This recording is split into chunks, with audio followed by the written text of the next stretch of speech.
Okay, so the next presentation here, they're also one of our recipients, is Fort Albany. Margaret Giesick. Oh, it looks like there's two of them coming up. All the way from the back. Jan Eeks has been asking us to do these tool demonstrations for years. So the pressure's on Jan to have a good session or sessions tomorrow on tools. I think it will be great. And again, those tools will be donated to the prize table for all you guys. Make sure you stick around on Thursday so you don't just end up with a jerry can. All right, guys. Come on, welcome up. Thank you. I think this clicker. Yeah. And if you need help, see those two girls? They'll help you. Oh, Nikki. I'm just a pretty face.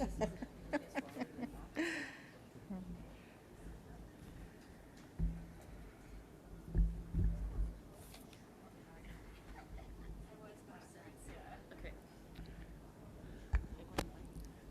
Yeah. Good afternoon. I'd like to introduce myself. I'm Margaret Giesick. I'm from Fort Albany Women's Shelter. You want to introduce yourself? Hi, I'm Catherine Lilieb. I am the Executive Director of the National Indigenous Circle Against Family Violence. So I just wanted to share a little bit about our success story with our Fort Albany Women's Transition Home. Okay.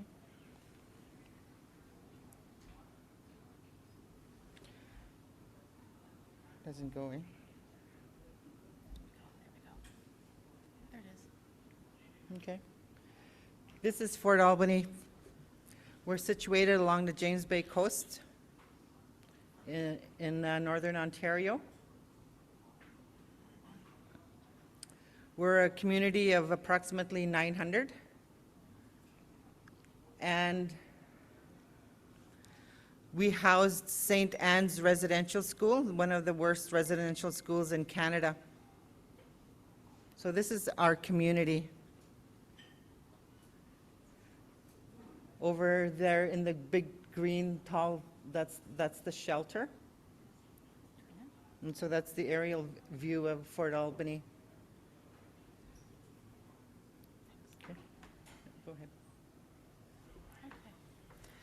In November of 2021, Canada Mortgage and Housing and Indigenous Service Canada announced a joint effort where they would fund 50 transitional houses or housing programs and 38 shelters across Canada, awarding each community or shelter or transition $3.48 million to build.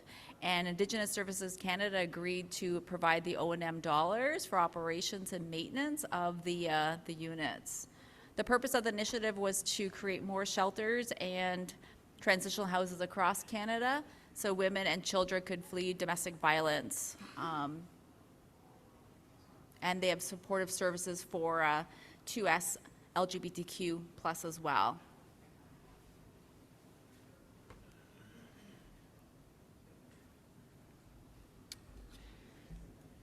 In November,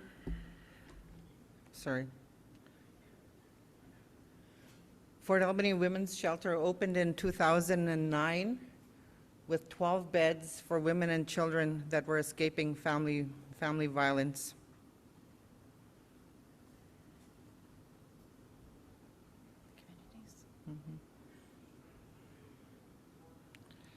The communities we service are in the Mushkegowuk area. So that is Fort Albany, Kashechewan, Attawapiskat, Moose Factory. We also service Moosonee, Taquatagama, all the Mushkegowuk communities up along the coast. What's unique about Fort Albany is that we're a remote fly-in community. And there are other communities that are also remote, which is Kashechewan, Attawapiskat. We also have worked with Peawanuck. And what makes it unique for us also is that the lack of housing that we have in our northern communities, and where women and children don't have a place to go when they're in a shelter. The only place that they can go is home and go back to the abusive relationships or the dysfunctional families that they were living with. And so it was, what we seen was the women and children were going back. It was a revolving door, and they had no place to go. And in our community, we lost women. Lives were lost because of this. And Fort Albany Women's Shelter, along with the Chief and Council, took a stand and said that we're going to go that extra mile now. And when this transition home application became open, we took that application and we said, we're going to go for it. We're going to go and apply, and we're going to get that extra funding for our women and children within our families. And it was with the support of our First Nation that we were successful in the call out for the applications. When I was first employed with Fort Albany Women's Shelter, I had a dream that the women would have another place to go other than home. They needed a safe environment where they can heal, where the women and the children can take additional training, additional programming, so that they can heal from their trauma. Because we know that being housed in Fort Albany and the other communities, that there was a lot of residential school trauma that has been going on now for several generations, and even more so today, that we see with addictions in our communities. So the transition homes and the shelters are needed within a lot of our communities. And here is the slide, the slide of the school that we have within Fort Albany.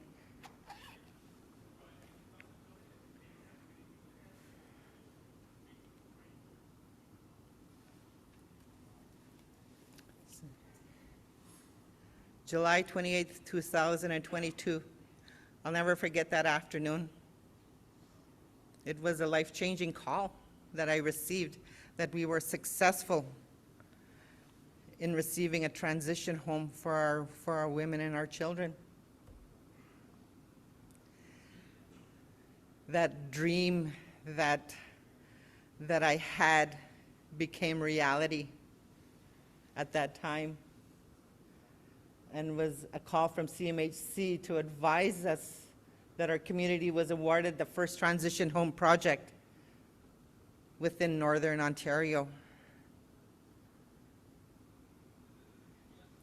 And in saying that, we had to work with architects to figure out, okay, what's it gonna look like? But in my mind, I had a vision, I had a dream that it was gonna be units that the families would be able to go into, that they would retreat to after being within the shelter for so many weeks, that they're able to go into their own space, their own home, you know, that where they can, again, like I say, is heal, because that's what women's shelters are for. They're there to help the women, the children, and the two-spirited heal from the abuse, from the relationships that they were in. And now we have this place that women and children are going to be able to go for 12 to 18 months out of leaving the shelter. We also have an outreach program that we recently built right on site by the shelter, and we're going to be building one by the transition home program also, an outreach office. So the shelter industry is growing. It's getting bigger and bigger, not only in Fort Albany, but all over Canada. And there's going to be more transition homes, more shelters, more second stage homes that are going to be needed. Here is our recent picture over the weekend. These are our transition homes. We have 7 units. We have the larger one with four units, and then the smaller one with handicap units in there. And you know what? I'm going to be honest with you. I'm a shelter coordinator. That's all I am. I help women and children. Never in my life did I think that I was going to be building homes. I didn't have it in me.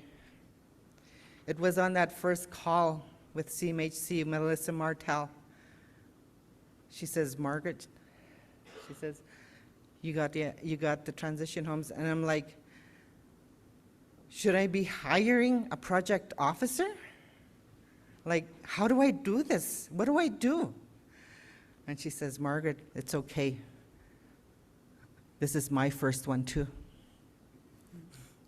And with that, those words were inspiring. And I said, okay, let's do it together then. And that's what we did.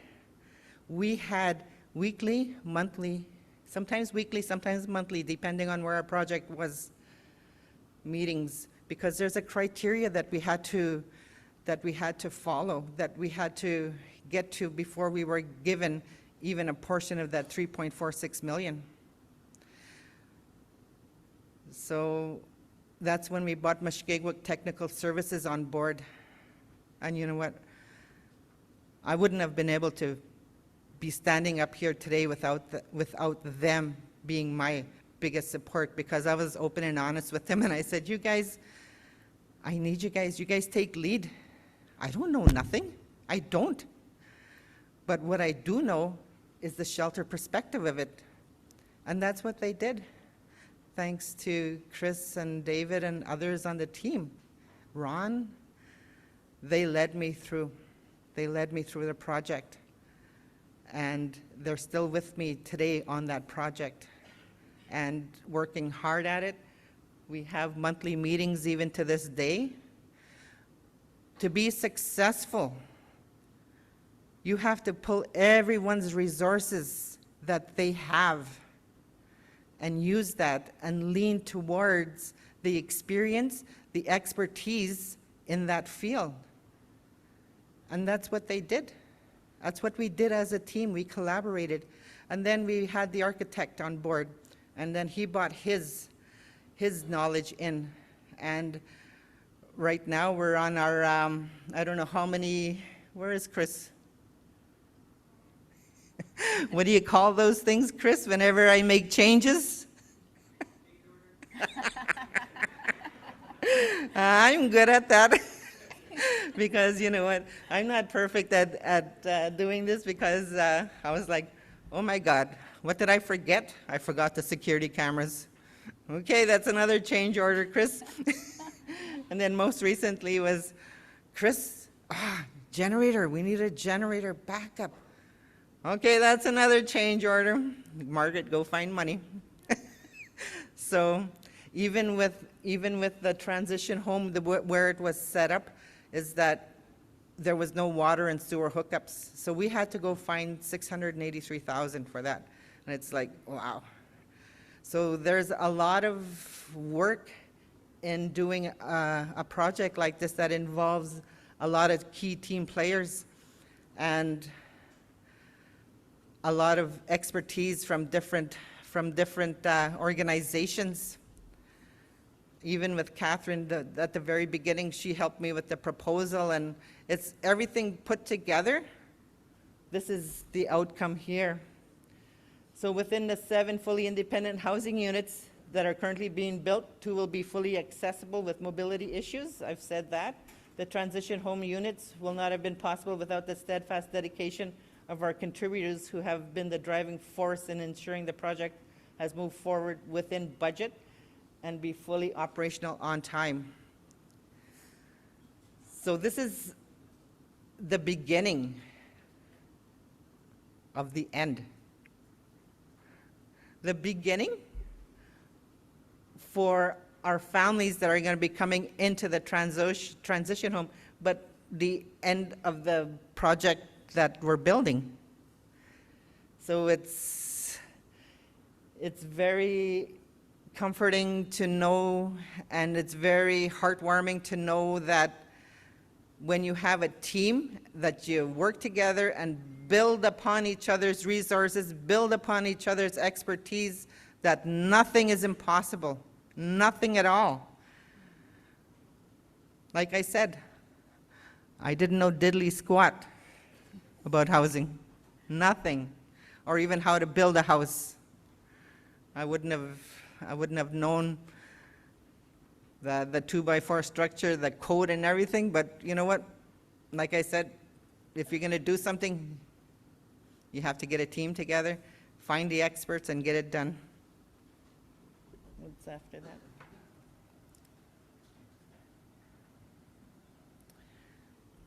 The goal of our transition home project is to save more lives.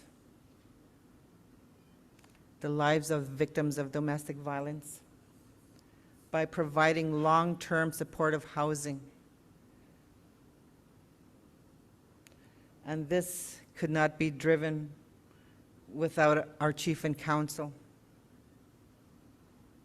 without our portfolio holders of chief and council.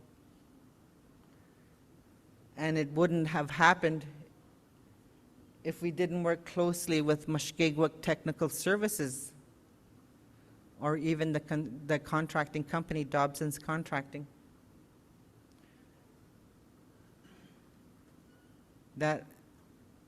And having those monthly dialogues has really helped us to keep the construction schedule. I think we're ahead of schedule by maybe 3 weeks. So we were hoping, the plan was to open by the end of March or the new fiscal year. But I think I'll be ordering 7 plate sets, 7 dishcloths, 7 of everything really soon, because we're going to be opening our doors by February, I believe. And with the call out within Canada, this is the first transition home that's going to be operating on this new call out all over Canada. And I owe that to all the partners that are pulling together their resources, that we're going to be the first transition home open in Canada this winter. And the call out started 2 years ago? 2021.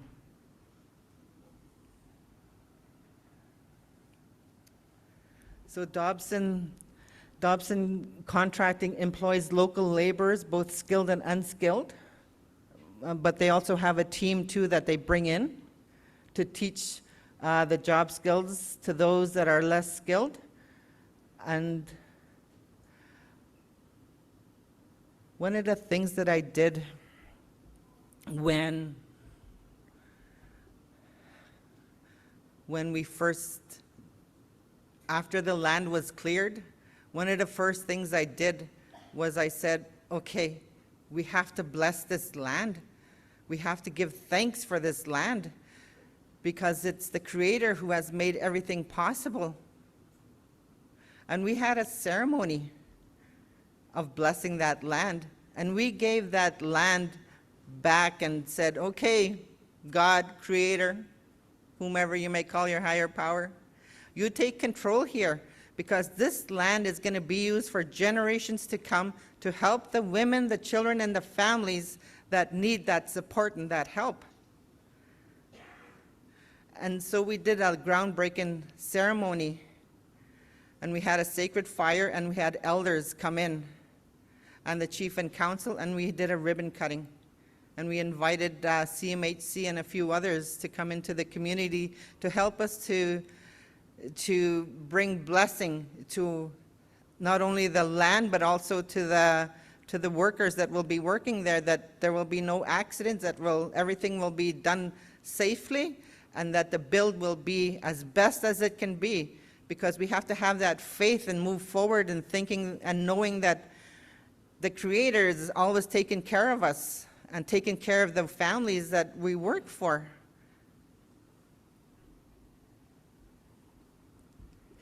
This outreach building, it was also a dream of mine. Within our community of Fort Albany, we did not have a place where we can do programming. The shelter was so small, we didn't have the space to do the programming. And we were tired of lugging around our supplies, our sewing machines, our beading, and everything to the community hall. And we said, we need a place to have programming within our community for our women and for our kids. So we began with the architect, began looking at an outreach building right next door to the shelter. And it's an open concept. It's a space for teaching cultural programming. And a lot of times we bring the youth into the shelter, into the outreach programming, just to sit around. We've had karaoke there. We've had beading sessions there. We've had ribbon skirt making. And we want to do even more programming in that, because that's where we heal as people, is when we gather together. And the additional staff will be hired from the community and trained for various roles because of the new transition home that we have within our community. And then the transition housing award from CMHC and ongoing operations and management from the community will be able to hire additional staff for the transition home and the shelter working together.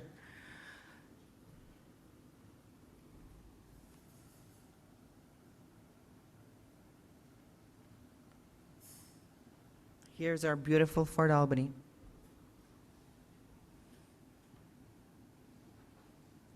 This is a recent drone footage that was taken this past weekend.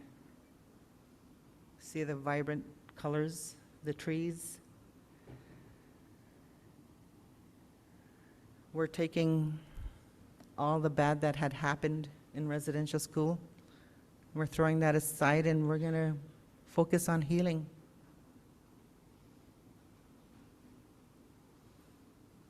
And there's our river, our mighty Albany south channel of the river. Does it make you feel like you're flying on a plane? This was shot the day before when it was kind of cloudy, so.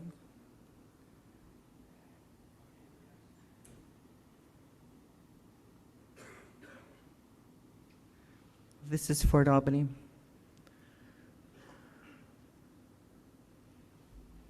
Okay.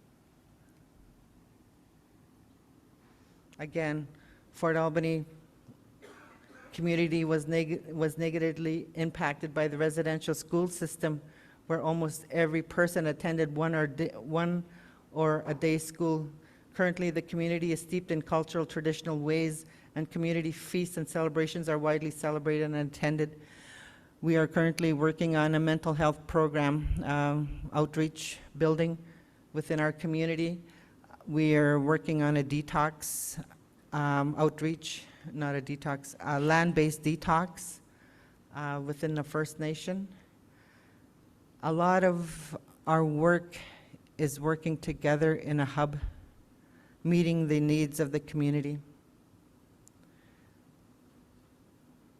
And that's the common goal, is meeting the needs. Okay. This slide is the actual, the opening of the land for the Fort Albany Women's Shelter Transition Homes. Melissa Martell and myself, and then the chief and myself, and chief and council, and the actual turning of the shovel for the land. This was a special time. It's like when dreams become a reality.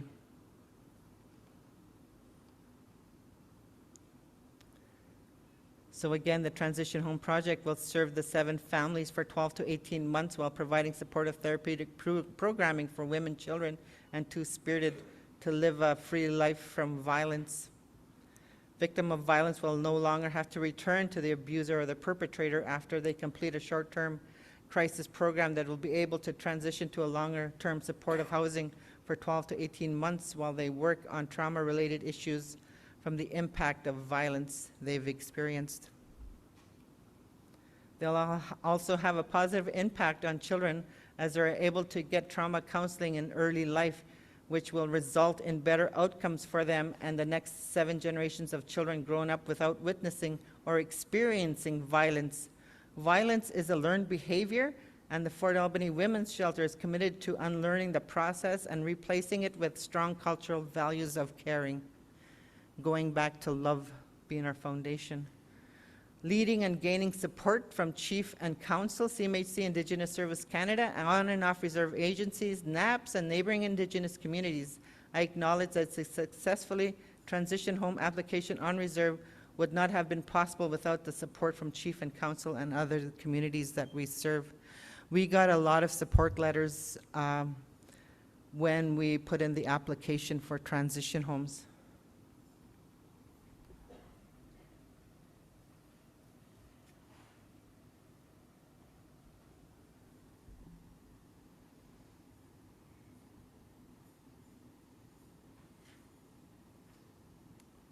This is the main land of the Fort Albany, where the hospital is situated.